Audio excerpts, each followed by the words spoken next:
तो रात का समय था। गांव शांत था।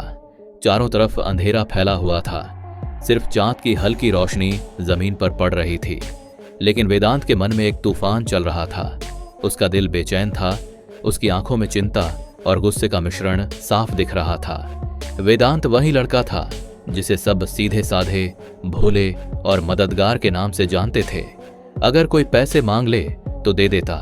अगर कोई अपने काम का बोझ उस पर डाल दे तो मुस्कुराकर उठा लेता। लोग कहते थे ये दिल का बहुत साफ है। पर वेदांत को धीरे धीरे समझ में आने लगा कि दिल की सफाई हमेशा आशीर्वाद नहीं होती। कभी कभी ये एक ऐसा दरवाजा बन जाती है जिससे लोग अंदर घुसकर आपको तोड़ देते हैं और आपकी अच्छाई का फायदा उठाते हैं। वेदांत का सबसे करीबी दोस्त, जिस पर वो आंख बंद करके भरोसा करता था, वही उसकी सबसे बड़ी धोखाधड़ी बन गया।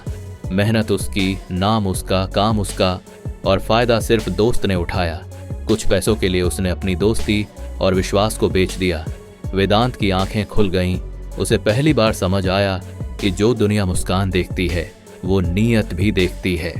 अगर नीयत साफ न हो तो आपकी अच्छाई उनका मुफ्त का सौदा बन जाती है। उस दिन के बाद उसने महसूस किया कि सिर्फ दिल का साफ होना पर्याप्त नहीं है।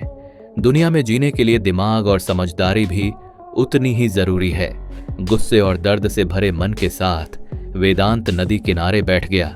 पानी की हल्की सरसराहट और ठंडी हवा उसे शायद शांत करने के बजाय और ज्यादा बेचैन कर रही थी। उसकी दादी की आवाज अचानक कान में गूंज उठी। भला होना अच्छी बात है, पर भला बनकर मूर्ख बन जाना सबसे बड़ा पाप है। वेदांत ने पहले इसे हल्का लिया था, लेकिन आज ये बातें उसके दिल को चुभ रही थीं। वो समझ गया कि भोलापन और मासूमियत खूबसूरत हैं, लेकिन अगर उनका फायदा उठाया जाए तो यही सबसे बड़ी कमजोरी बन जाती है। तभी एक बूढ़ा साधु पास आकर रुका। साधु की आंखों में अनुभव और समझ की चमक थी। उसने वेदांत की हालत देखी और धीरे से बोला, दर्द अच्छा होता है बेटा, ये इंसान को बदलता है, लेकिन ध्यान रखना, दर्द दो रास्ते देता है। या तो तुम कठोर बन जाओगे या समझदार। वेदांत ने धीमी आवाज में पूछा, तो मुझे क्या बनना चाहिए, कठोर या बुरा? साधु हंस पड़ा और बोला, न बुरा न कठोर, बुद्धिमान बनो, दिल साफ रखो लेकिन दिमाग खुला रखो। मदद करो पर पहले नियत पहचानो। प्यार करो पर सीमाएं तय करके। दया करो लेकिन अपने ऊपर दया मत करो। और सबसे जरूरी, ना कहना सीखो। वेदांत की आंखों में रोशनी की झलक आई। उसकी सोच बदल गई।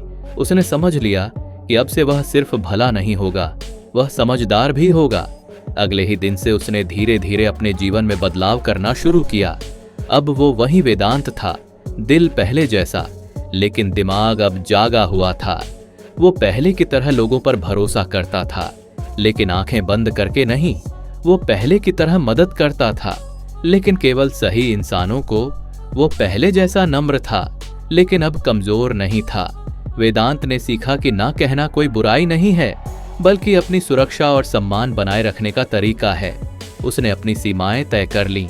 वो चापलूसों और धोखेबाजों की पहचान करना सीख गया। उसने साफ कर दिया, मेरी अच्छाई मेरा गर्व है, पर मेरी कमजोरी नहीं। धीरे धीरे लोग बदल गए। अब वेदांत को इस्तेमाल करने लायक बच्चा नहीं रहा, बल्कि एक ऐसा इंसान बन गया जिसकी इज्जत लोग उसके दिमाग और दिल दोनों के लिए करते थे। वेदांत ने एक सच्चाई समझ ली, अच्छा बनना पर्याप्त नहीं है। दुनिया में जीने के लिए समझदार होना जरूरी है, क्योंकि अच्छाई की कीमत वही पहचानता है जिसके पास बुद्धि भी हो। और उस दिन के बाद वेदांत ने कभी अपने भोलापन को कमजोरी नहीं बनने दिया।